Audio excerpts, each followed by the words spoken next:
नमस्कार। अपना उत्तराखंड के इस वक्त के बुलेटिन के साथ मैं हूं अनुपम। प्रदेश की हर छोटी बड़ी खबरों को लेकर उत्तराखंड फॉरेस्ट चीफ धनंजय मोहन ने वीआरएस ले लिया है। उनके आवेदन के 15 घंटे के अंदर उनका वीआरएस भी मंजूर कर लिया गया। धनंजय मोहन 1988 बैच के आईएफएस अधिकारी हैं। धनंजय मोहन ने शुक्रवार शाम को ही वीआरएस के लिए आवेदन किया था और 15 घंटे के अंदर वीआरएस को मंजूर कर लिया गया, जिसके बाद अब 1990 बैच के आईएफएस समीर सिन्हा को प्रभारी फॉरेस्ट चीफ बनाया गया है।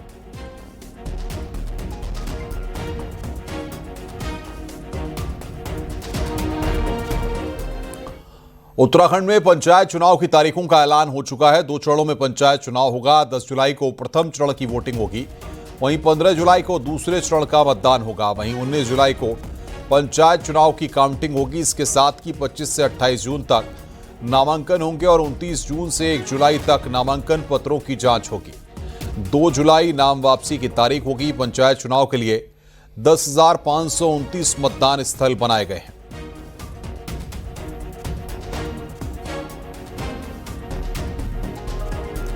तो उत्तराखंड में पंचायत चुनाव का बिगुल बजा है।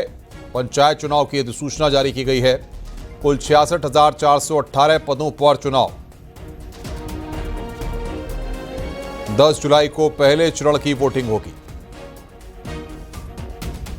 2,974 क्षेत्र पंचायत सदस्यों के लिए वोटिंग। 358 जिला पंचायत सदस्य चुने जाएंगे।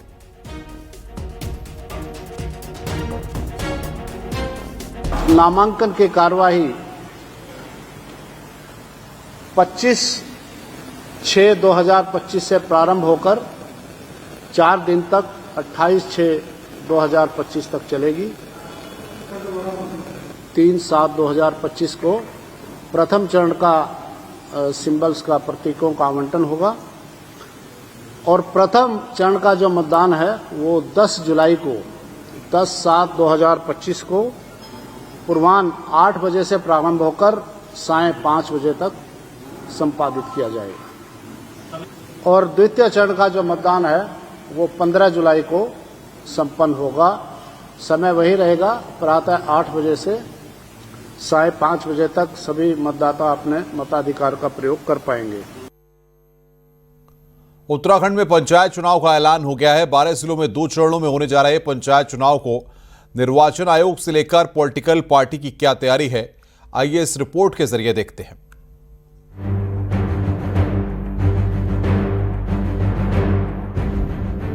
राज्य निर्वाचन आयोग की ओर से अधिसूचना जारी होने के बाद प्रदेश में त्रिस्तरीय पंचायतों को लेकर आदर्श आचार संहिता लागू हो गई है।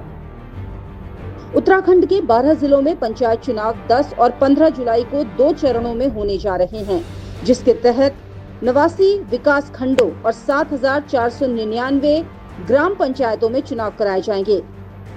प्रदेश के 12 जिलों में 66,418 पदों पर चुनाव होंगे, जिसमें से सदस्य ग्राम पंचायत के 55,587 पद, प्रधान ग्राम पंचायत के 7,499 पद और सदस्य क्षेत्र पंचायत के 2,974 पद समेत सदस्य जिला पंचायत के 358 पदों पर चुनाव होने हैं। हरिद्वार जिले को छोड़कर प्रदेश के कुल 66,418 पदों पर चुनाव होना है, जिसके लिए प्रदेश भर में कुल 8,276 मतदान केंद्र जबकि 10,529 मतदान स्थल बनाए गए हैं। आयोग की जनपदों के साथ 2 बार बैठक हो चुकी है। वीसी के माध्यम से भी सभी जिलाधिकारियों से बातचीत हो चुकी है। सभी जिलों के जो नोडल अधिकारी हैं और आरओ एआरओ हैं उन सबको हम प्रशिक्षण भी दे चुके हैं। इस प्रकार से सभी तैयारियां आयोग की हैं। अब नामांकन की प्रक्रिया के लिए शीघ्र तैयारी जनपद अपनी प्रारंभ कर देंगे। वहीं पंचायत चुनाव की तारीखों का ऐलान होते ही बीजेपी और कांग्रेस दोनों ही अपनी तैयारियों को पूरा करने का दावा कर रही हैं। बीजेपी जहां फील्ड पर पर्यवेक्षक और कोऑर्डिनेटर भेजने जा रही है, वहीं सभी सीनियर लीडर्स, विधायकों, मंत्रियों की ड्यूटी भी पंचायत चुनाव में लगाई जाएगी, जबकि कांग्रेस पंचायत चुनाव पर बीजेपी को घेरते हुए जुलाई में चुनाव कराने को गलत बता रही है।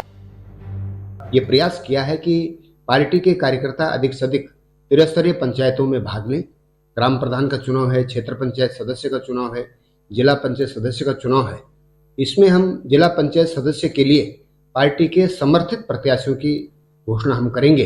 कांग्रेस ने पूरी तैयारियां की हुई हैं, हमारे प्रभारी हैं, हमारे सीनियर लीडर्स भी लगातार लोगों के संपर्क में हैं और हम लोग पूरी ताकत से काम कर रहे हैं। कांग्रेस मजबूत भी हुई है, लेकिन बीजेपी ने पंचायत चुनाव की शुरुआत ही बेईमानी से की है। साफ दिखा रहा है कि बीजेपी की नीयत ठीक नहीं है, कैसे भी करके जीतना चाहते हैं। लोकतंत्र पे इनका बिल्कुल भरोसा नहीं है और ये केवल चुनाव जीतने के लिए बेईमानी से हो कैसे हो उस तरीके से लड़ने की कोशिश करे, लेकिन कांग्रेस पूरी ताकत से चुनाव लड़ेगी। तकरीबन 7 महीने के डीले के बाद आखिरकार पंचायत चुनाव को लेकर स्थिति साफ है और आने वाले दिनों में राजनीति के अलग अलग रंग भी देखने को मिलेंगे। न्यूज़ 18 के लिए देहरादून से भारती सकलानी उनियाल की रिपोर्ट।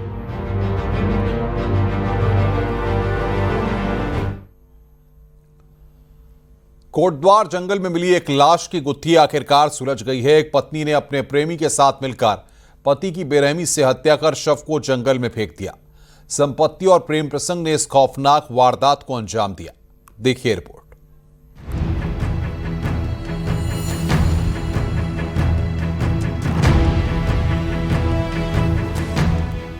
कोटद्वार के जंगल में मिली एक अज्ञात लाश ने पुलिस को सकते में डाल दिया था। जांच के बाद मृतक की पहचान मुरादाबाद निवासी 56 साल के रविंद्र के रूप में हुई।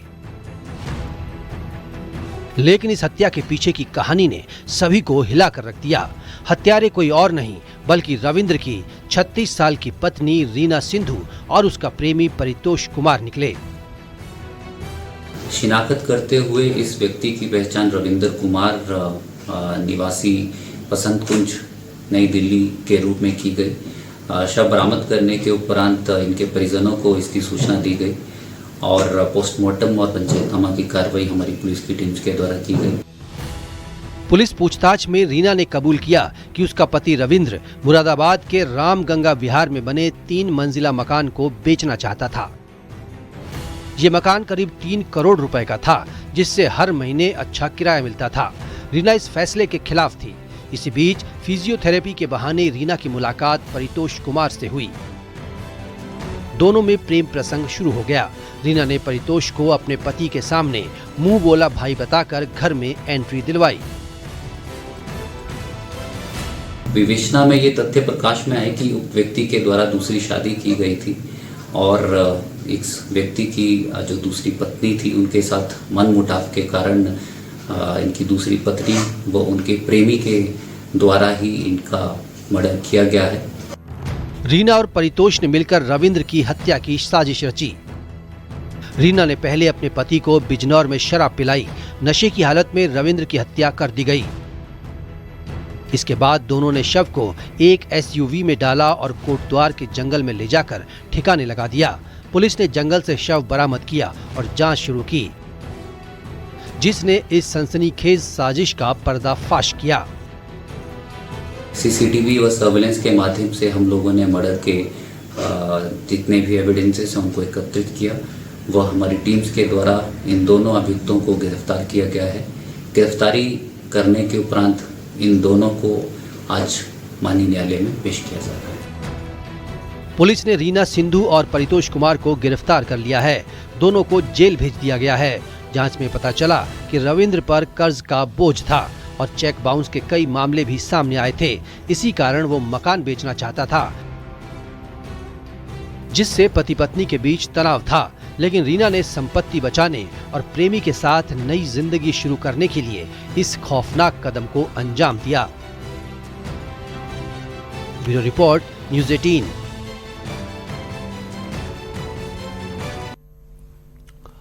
चाहे आप स्पाइडरमैन बने, बद्रीनाथ धाम में लगातार अलकनंदा का जलस्तर बढ़ने लगा है, जिससे एक बार फिर से ब्रह्मकपाल, नारदकुंड, तप्तकुंड क्षेत्र में पानी पहुंच रहा है, जिससे यहां कभी भी बड़ा खतरा हो सकता है। प्रशासन ने सभी लोगों को रात में नदी किनारे नहीं जाने की सलाह दी है। ऊंचाई वाले इलाकों में हो रही बारिश और पिघल रहे ग्लेशियरों से लगातार नदी का जलस्तर बढ़ रहा है।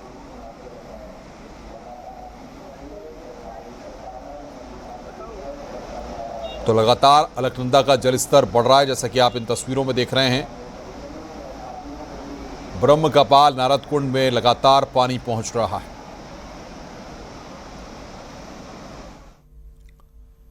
उत्तरकाशी के केदार घाट के पास शनिवार को एक डॉगी भागीरथी नदी की तेज धाराओं के बीच टापू पर फंस गया। सूचना पर फायर सर्विस की टीम पहुंची और फिर डॉगी को सुरक्षित बाहर निकाला गया। बारिश की वजह से नदी उफान पर है। फायर सर्विस के जवान ने तेज लहरों के बीच जाकर रेस्क्यू कर डॉग को सुरक्षित बाहर निकाला।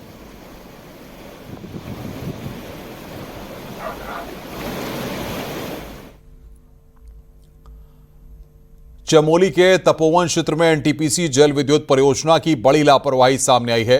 जब परियोजना के बैराज साइड में 2 गाय अचानक से धौली नदी के तेज बहाव में फंस गए। इसकी सूचना जिला प्रशासन को दी गई। मौके पर पहुंची एनडीआरएफ, एसडीआरएफ और पुलिस की टीम ने दोनों गाय को रेस्क्यू किया।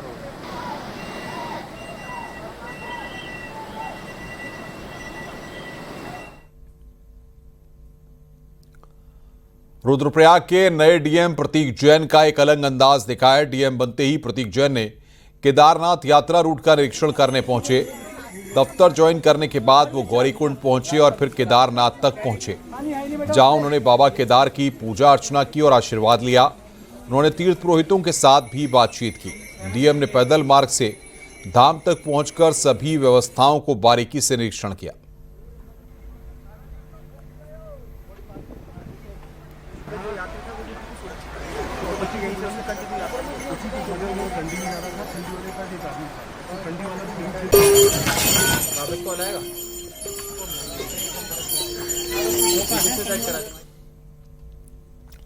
ऋषिकेश के प्रसिद्ध परमार्थ निकेतन में सीएम पुष्कर सिंह धामी पहुंचे, जहां उन्होंने पूजा अर्चना की, साथ ही गंगा आरती भी की। इस मौके पर सीएम धामी अपने पूरे परिवार के साथ गंगा आरती में शामिल हुए। तो गंगा आरती में शामिल हुए सीएम धामी, वो तस्वीर इस वक्त हम आपको दिखा रहे हैं। ऋषिकेश की तस्वीर इस वक्त आप देख रहे हैं, पत्नी गीता धामी के साथ गंगा आरती की।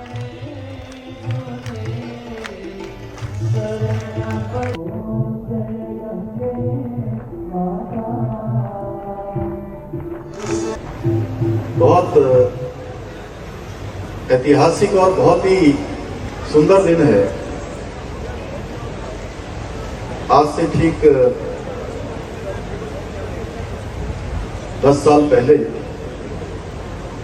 आदरणीय प्रधानमंत्री श्री नरेंद्र मोदी जी के प्रस्ताव में यूएनओ यूनाइटेड नेशन ऑर्गेनाइजेशन में, संयुक्त राष्ट्र महासभा में एक प्रस्ताव उन्होंने रखा कि जो भारत की प्राचीन विधा और जिसके बारे में अभी बहुत विस्तार से पूज्य स्वामी जी ने और पूज्य साध्वी जी ने बहुत डिटेल्स में जाकर सारी बातें बताई, ये विधा पूरे विश्व के काम आनी चाहिए।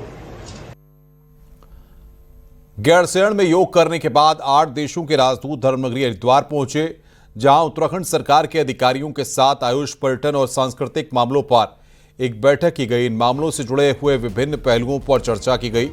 बैठक के बाद सभी राजदूत हरिद्वार की विश्व प्रसिद्ध हर की पैड़ी पहुंचे, जहां उन्होंने गंगा आरती में शिरकत की।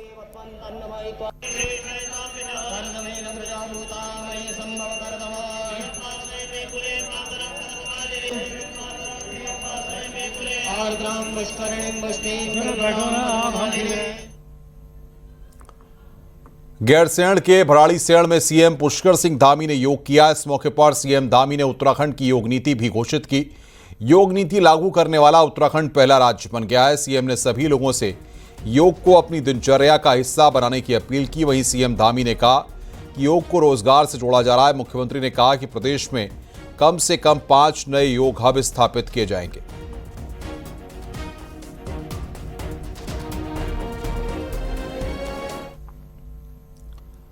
उत्तराखंड के बॉर्डर विलेज में भी योग का आयोजन किया गया, जिसमें माड़ा, हर्षिल, जादोंग, नाबिडांग, गुंजी जैसे गांव में योग किया गया। हर्षिल की खूबसूरत वादियों में भी योग किया गया। पर्यटन विकास परिषद की तरफ से किए गए इस आयोजन का मकसद उत्तराखंड में विलेज टूरिज्म को प्रमोट करना था।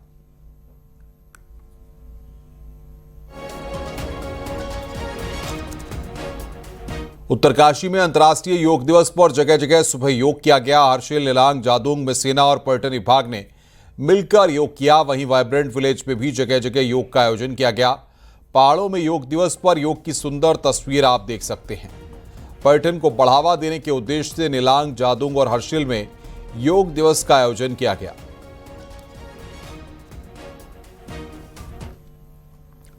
वहीं केदारनाथ में भी विश्व योग दिवस के मौके पर योग किया गया। पुलिस, एसडीआरएफ के साथ मंदिर समिति के कर्मचारियों और तीर्थ पुरोहितों ने योगासन किए और केदार घाटी से योग का संदेश दिया।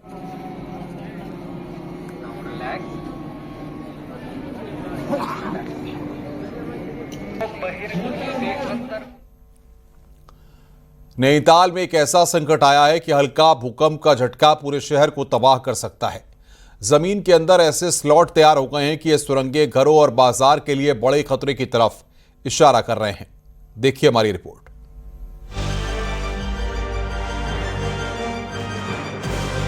कैरिंग कैपेसिटी पूरे कर चुके नैनीताल शहर की नींव को चूहों ने हिलाकर रख दिया है। इन चूहों का आतंक इस कदर शहर में छाया है कि जहां तहां चूहों ने सुरंगें खोद दी हैं। खोखली हो रही जमीन के बाद सड़कों पर दरारें बन रही हैं, तो पहाड़ियों पर बने घरों पर भी संकट छाने लगा है। शेर का डांडा, लड़िया काटा, बाजारा, आयार पाटा के इलाकों में हर तरफ चूहे ने खोद दिया है, जिससे बड़े खतरे की तरफ इशारा हो रहा है। पूरे नैनीताल में चूहों का एक बहुत बड़ा आतंक है और ये चूहे धीरे धीरे कहीं ना कहीं हमारे भवनों की, हमारी सड़कों की, ये हमें धसाव की ओर को डाल रहे हैं। और कभी ऐसा ना हो कि हमारे जो भवन जो धीरे धीरे चूहे उनकी बुनियाद खोद रहे हैं, जिनका मलबा हमारे द्वारा समय समय पर मलीताल बाजार के अंदर भी मैं देख रहा हूँ कि बहुत जगह नगर पालिका के द्वारा निकाला जाता है। दरअसल नैनीताल शहर काफी संवेदनशील है। 1880 में पहाड़ी का बड़ा हिस्सा भूकंप से गिर गया था। हालांकि इसके बाद खतरे के बीच उसी पहाड़ी में निर्माण होता रहा, तो दुकानों और घरों के बाहर खाने की सामग्री फेंके जाने से भी चूहों की संख्या बढ़ती रही और यही चूहे जमीन भी खोदते रहे। तो प्रशासन ने चूहों की गेंद अब नगर पालिका के पाले में डाल दी। जब वो घर में आता है तो हमारे लिए नुकसानदेह साबित होता है। तो इस चीज़ को व्यक्ति विशेष को इस पे काम करना पड़ेगा। साथ ही साथ जो नगर पालिका है, अगर वो किसी ऐसी सार्वजनिक स्थल पर समस्या का कारण बना हुआ है तो उसको नगर पालिका का यहाँ का जो बोर्ड है उसको ध्यान देना पड़ेगा कि इससे हम कैसे समाधान करें। हम अपने स्तर से भी नगर पालिका से बात करेंगे। नैनीताल शहर पहले से ही संकट में रहा है और चूहों से न सिर्फ जमीन धंसाव हो रहा है, बल्कि कई बीमारियों का भी खतरा बना है। ऐसे में अगर जल्द इनके लिए कोई प्लान नहीं तैयार किया तो आने वाले दिनों में शहर पर बड़ा संकट बन सकता है। न्यूज़ 18 के लिए नैनीताल से वीरेंद्र बिष्ट की रिपोर्ट। रुक रहे हैं यहां पर ब्रेक के लिए। खबरों का सिलसिला लगातार जारी है।